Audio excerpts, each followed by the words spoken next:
Welcome back to Istanbul Park for the Turkish Grand Prix, and history has been made. Yes, Lewis Hamilton has done it. He's won his 7th championship title, equaling the great Michael Schumacher, which makes him a GOAT himself. That makes him a great. Now, to talk more on this, we will be heading over to London to speak to the Formula One journalist Rachel Downey, and we'll also get an update from our very own Adil Halim. But right now, I'm joined by the Formula One expert and my best friend this weekend, Jason Tahincioglu. Now, Jason, we've watched it from the off.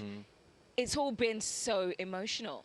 Well, it has been, because, I mean, will he become champion this weekend? Will he not? Obviously, he's got a huge chance of becoming champion at the end of this year, because there's such a big gap now when you think about it. It's basically, so he has to do a lot wrong not to become champion, which obviously none of that matters now. He is a champion now. We've witnessed it.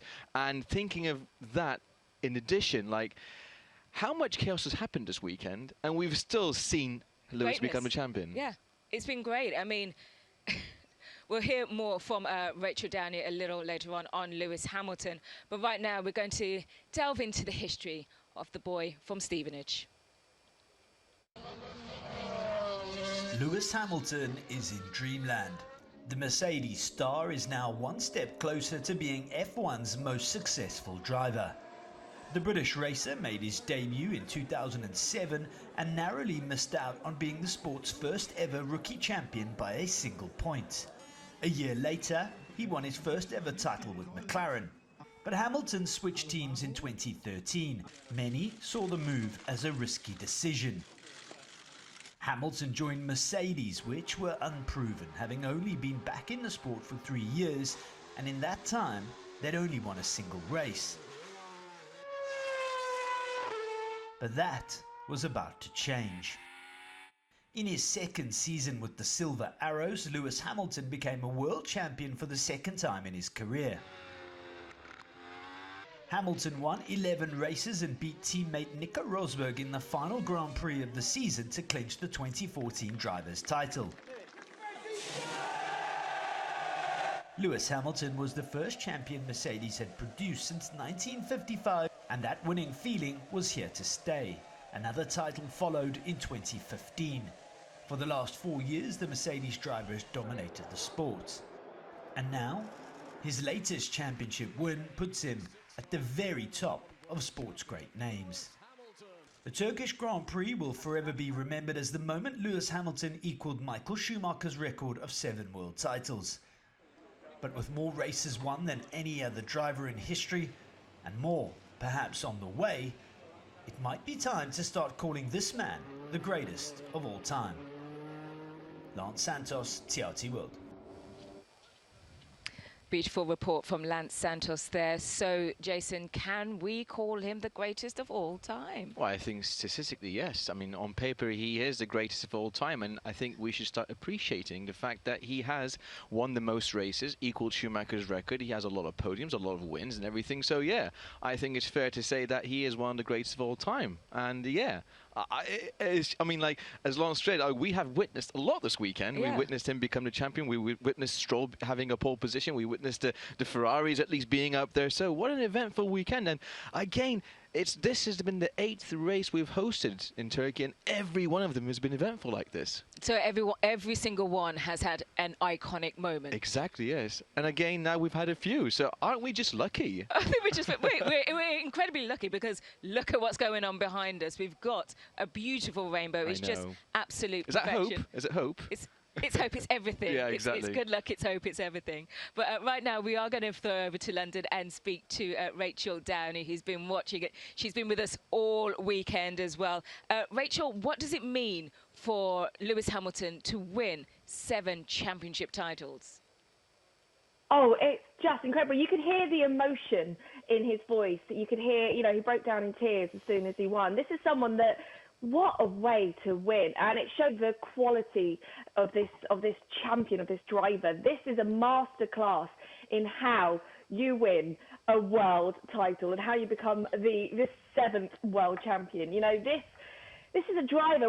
I've used this as well on my social media. You know, the man from Stevenage becomes the most successful Formula One driver of all time. But this is someone who grafts. He is such a hungry driver. It means so much to him. And Mercedes is the perfect team for him to clinch this title, and it shows you what he's capable of doing. And the great thing with Mercedes is, and you hear it throughout, there is no blame game. They support each other. They're champions, and it's this has been one of the best races I've seen in Formula One for a very, very long time. It's been so unpredictable. There were 4 different leaders in the first 12 laps. Like, this is a race where he's done this before. You start at 6th, he wins. He has done this, but everything, you know, was challenging him today, and he did it. And you know, he could have changed the tyres, he could have pitted as he was told to come in and pit, and he didn't, because he knows his car, he knows his capabilities.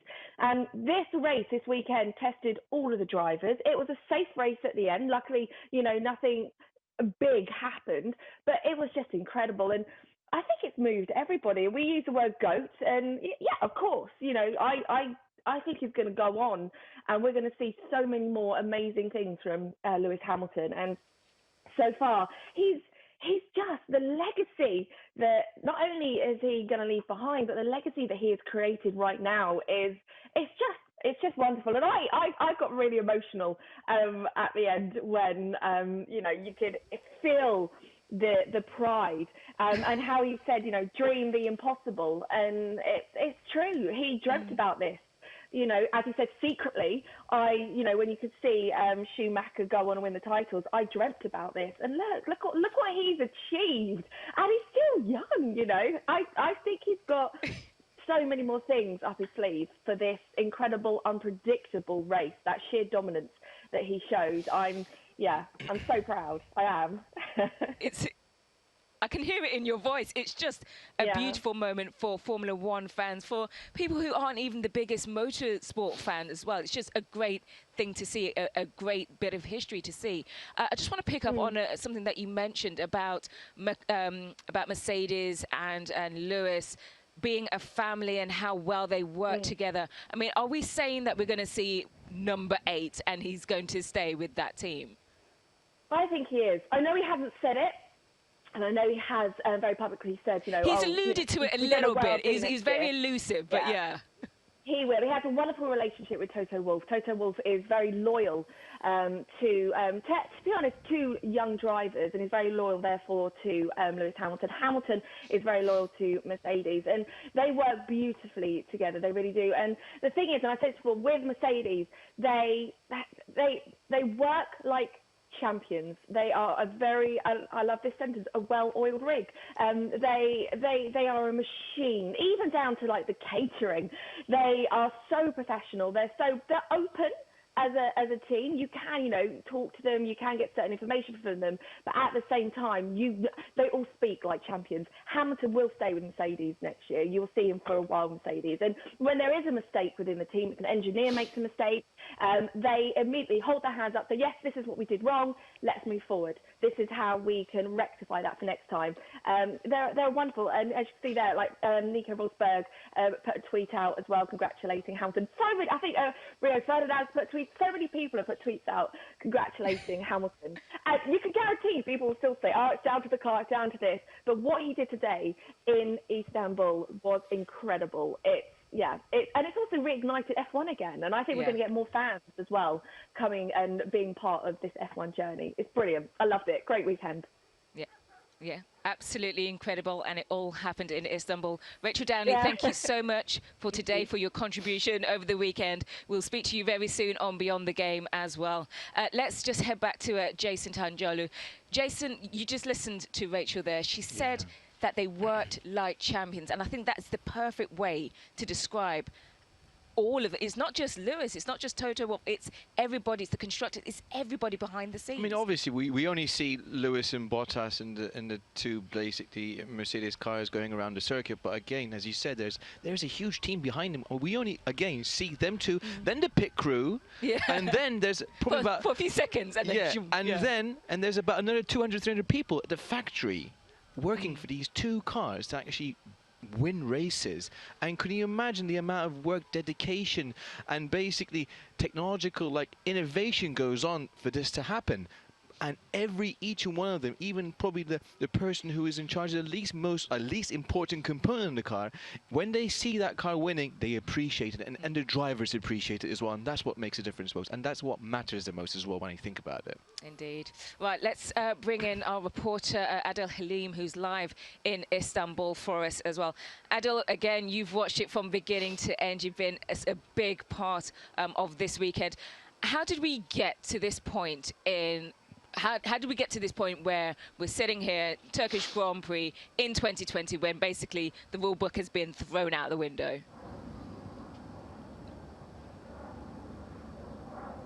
Sam, I don't think it can be said enough. What an incredible weekend this has been. The irony is we're here because of the coronavirus pandemic. That has turned the F1 season upside down. Many races had to drop out. Many tracks had to drop out. Originally, there was 22 races planned, a record-setting number planned. It ultimately dropped to 17, the lowest since 2009. But enter Istanbul Park, a tried and tested track. It's been here before. 2005 was the first time, all the way to 2011. So it has plenty of experience doing such a thing. Now, what's incredible is it was a decade ago when Lewis Hamilton won his first Turkish Grand Prix in 2010. So fast forward 10 years later, and now he's a 7-time world champion. And when the announcement was made that Istanbul Park was going to return, there was excitement all around, from the drivers, from fans. Everybody wanted to see this, and it delivered this weekend. Now, and it should be important to mention that throughout all of this, the Turkish presidency has supported and encouraged this deal to get done. Sam? Indeed. So, again, it's been an amazing weekend, but there hasn't been any fans. But that doesn't seem to have been a problem, has it?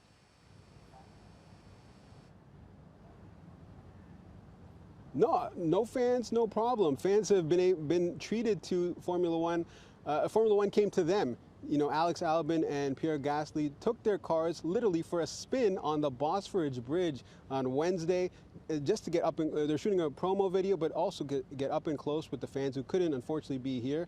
And there was tremendous excitement. 80,000 tickets were sold in a span of 24 hours. So people wanted to be here, but the decision was made because of the pandemic and where it's going to not allow spectators. Obviously, people understand that, but tremendous amount of support was here. And despite that, everywhere I've looked all weekend, there's been people trying to peek and get a hold and try to catch a glimpse of this history in the making moment that we're in right now. Adel Halim in Istanbul, thank you very much. We'll see you again on Beyond the Game next week. And back to us, Jason, back to a perfect ending, perfect rainbow, everything. It's just a beautiful end, or a beautiful way to end the weekend. What's been your highlight? I mean, I cannot not mention Lewis Hamilton's performance in the race. I mean, he was so down with the car's performance because he didn't know what was happening with the setup, and he had no feeling. But in the race, he just came alive, and we were just basically seeing what was happening around him, what the other cars were doing, talking, finding strategies, feeling the car, getting grips of it. And in the end, he knew when to maintain his tires, he knew when to compose himself, and he knew when to attack as well. And he attacked, and when he attacks, he attacks. We saw that live. I know. We saw that live happening. So we saw again another Lewis Hamilton domination in terms of racecraft, especially against his teammate. And again, I mean, I cannot just stop mentioning this, but it was just so many surprises, and it was just so many highlights. The fact that Stroll was leading, and then we have Perez in second. He was dominant. He had. I mean, just listening to him at the end of the race, he was heartbroken. He said, look, it comes down to Sunday. The points are on Sunday, so he didn't care what happened in qualifying. It's like experience won against talent. I think so. So yeah, the youth basically did struggle against the older ones, and it was a clear example of that. But their time will come. Exactly. Jason will be back in the next hour. We'll be in the next hour just having, I suppose, a conclusion from an amazing weekend. So we'll see you then.